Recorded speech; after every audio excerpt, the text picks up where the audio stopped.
আসসালামু আলাইকুম প্রিয় কৃষিপ্রেমী ভাই বন্ধুরা, আজকে আপনাদের সাথে আমি কথা বলবো ধানের নিষিদ্ধ কীটনাশক নিয়ে। এই দেখতে পাচ্ছেন আমার হাতে নাইট্রো, বহুল ব্যবহৃত এই কীটনাশক নাইট্রো।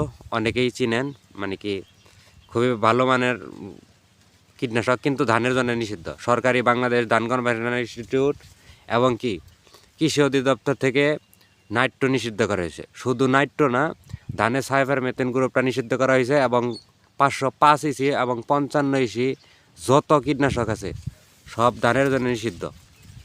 হয়তো অনেক কৃষক জানে না, এই নাইট্রোটা অনুমোদিত সরকারিভাবে সবজি চাষের জন্য, সকল প্রকার সবজির জন্য এই নাইট্রো অনুমোদিত। কিন্তু অনেক কৃষক না জেনে এই কীটনাশক নাইট্রো সবজিতে ব্যবহার করে। আমি আবারও বলছি, 505 ইসি এবং 55 ইসি এবং সাইফারমেথ্রিন গ্রুপের যত কীটনাশক আছে ধানে সকল কীটনাশক নিষিদ্ধ।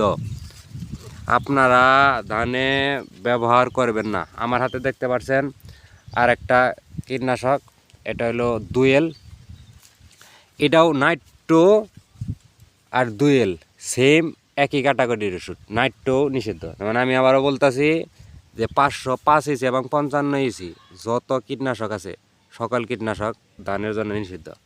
এবং এই যে আর একটা দেখতে পাচ্ছেন, এই যে দেখেন এনে সাইফারমেথ্রিন গ্রুপের যত কীটনাশক আছে ধানের জন্য সকল কীটনাশক নিষিদ্ধ। এর কারণ হলো ধানে অনেক উপকারী পোকা আছে, যেহেতু পরাগায়নের সময় ধানের যখন থুর আসে পরাগায়নের সময়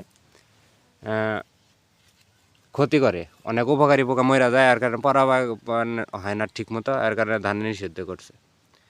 আপনারা অবশ্যই নাইট্রো ধানে ব্যবহার করবেন না, ধানে নাইট্রো নিষিদ্ধ। এবং কি 505 ইসি 55 ইসি যত কীটনাশক আছে ধানের জন্য নিষিদ্ধ। ধানের জন্য অনুমোদিত অনেক ভালো ভালো কীটনাশক আছে, যেমন ইনসিপিউ, ভিত্তাকো, স্যান্টাপ, মানে কি কার্ডাপ গ্রুপের যত কীটনাশক আছে আপনারা ধানে ব্যবহার করবেন। ধানের মারজা পোকার জন্য কার্ডাপ গ্রুপের, তারপরে ক্লোরোফাইরিস গ্রুপের কীটনাশক ধানের জন্য অনুমোদিত এবং কি ধানে ভালো কাজ করে। মর্টান, ইনসিপিউ, ভিত্তাকু, এই সমস্ত কীটনাশক। ঠিক আছে প্রিয় বন্ধুরা, ভালো থাকবেন, আমার জন্য দোয়া করবেন, চ্যানেল সাবস্ক্রাইব করে সাথে থাকেন। পরে কোনো তথ্য জানাবো পরের কোনো ভিডিওতে ইনশাআল্লাহ। আল্লাহ হাফিজ, আসসালামু আলাইকুম।